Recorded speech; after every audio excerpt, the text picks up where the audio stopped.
55-year-old teacher is accused of physically abusing a student in a class. On Tuesday the 9th of May, authorities received a report stating that Sherry Evans Robinson of Wildwood Elementary School in Sumter County, Florida, pulled the hair and ears of a special needs student to gain compliance. She allegedly knowingly caused the child pain and discomfort. Authorities interviewed several witnesses and learned that she allegedly utilised physical force anytime the victim acted out. Officials did not disclose the victim's name. On Thursday the 11th of May, Sherry was arrested and booked into the Sumter County Detention Center on the charge of cruelty toward a child, abuse without great bodily harm. Sumter County School Board Assistant Superintendent Deborah Moffett said that the student's safety is of utmost importance, and both the school and the school district cooperated fully with law enforcement. She said that while everyone has a presumption of innocence, Mrs. Robinson will not have any contact with students pending the outcome of adjudication. 28-year-old Robert Pippin and his 53-year-old mother Emily Pippin have been arrested after allegedly burying a 54-year-old man's body in their backyard after he died of an overdose. On the 26th of August 2021, Richard Lee Morrison's family reported him missing after not hearing from him for several months. Police said they were able to hone in on Richard's location after his disability payments continued to be withdrawn. On the 16th of September 2022, Robert told investigators that he'd been taking money out of Richard's disability account, and he led them to the body, which was buried in a shallow grave in his backyard at 342 4th Avenue Southwest in Canova, North Carolina. Detectives noted that the grave did not appear to be recent. Robert told authorities that Richard died from a lethal amount of meth that he took in the basement of their home.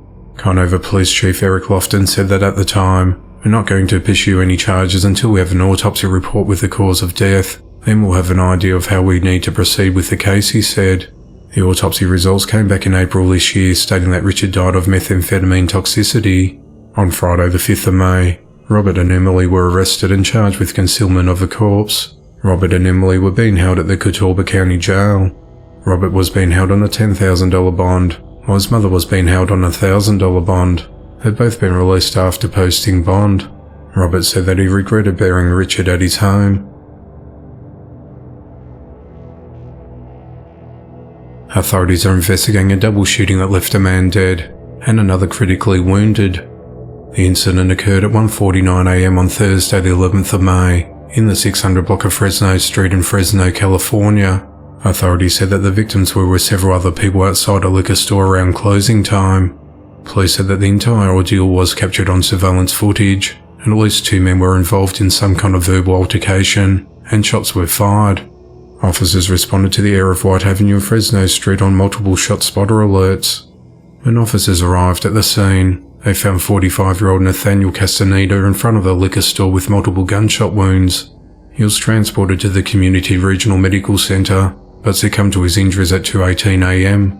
A 33-year-old African-American man who police would not identify fled the scene of the shooting and was found bleeding outside a home along White Avenue, about 6 houses down from the liquor store. He was suffering from a gunshot wound to his upper body and was transported to the Community Regional Medical Center for treatment. He remains hospitalized in a critical condition. Authorities said that both the victims knew each other and that Nathaniel has ties to a gang. Police said that both gunshot victims have a criminal history and were both on post-release supervision for narcotic sales. Detectives are interviewing witnesses to the shooting and are reviewing video footage of the incident to identify the parties involved. Authorities recovered a gun that was used in the shooting left near the scene. No charges or arrests have been announced to date, as the investigation into the matter continues.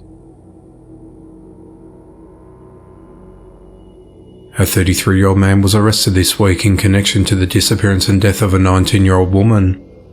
On the 8th of May, the Jackson County Sheriff's Office in Florida released a statement saying they were searching for Anastasia Gilley, who was 4 months pregnant. She was last seen at her home by her father in Greenwood, Florida on the 2nd of May, and was last heard from on the 3rd of May. A neighbour reportedly heard her screaming somewhere near her home at around 10:30 that night. Police later found a phone, purse and other belongings inside her house, fearing foul play was at hand. Her sister told investigators that she also missed a doctor's appointment and failed to show up for work. The Jackson County Sheriff's Office worked closely with the Houston County Sheriff's Office in Alabama, and at around 2 a.m. on the 10th of May, investigators located a body along Headway Avenue near Dothan, Alabama. The body was badly decomposed. Her clothes and jewelry found at the scene led authorities to believe it was Anastasia, as it matched to what she was last known to be wearing. An autopsy is pending to confirm her identification. As a result of the investigation, deputies arrested Marky McLeod on the 10th of May and charged him with capital murder during kidnapping. Marky's reportedly been uncooperative throughout the entire investigation.